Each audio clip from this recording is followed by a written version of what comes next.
هێزن سووریا دیموکرات مۆلەتە دوماهی دایە تیرۆرستن داعش ین لە ناوباشیرە عێراقا و داخواز جێتگەن خۆڕا دەستی شەروانان بگەن.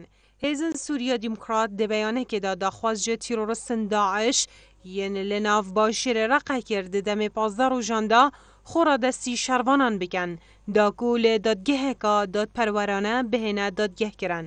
الدیف نیترین زانیاریان جی بریاره لحاوینا افسالا اپراسیونا رزگارکرنا باشیر عێراقا بهیتا دست پیکرن. هر وکی تیتا زانین جی هێزن سووریا دیموکرات دقوناغا چاره یا رزگارکرنا باشیر عێراقا داد بردامن لسر پیشوچونن خول پارزگه عێراقا و حتی نوکه پتیریا دور نوی پارزگه جه دست تیرورستن داعش هاتینا رزگارکرن و همی هرش نوی گروپ جلای شروانان و اتهنشکاندن.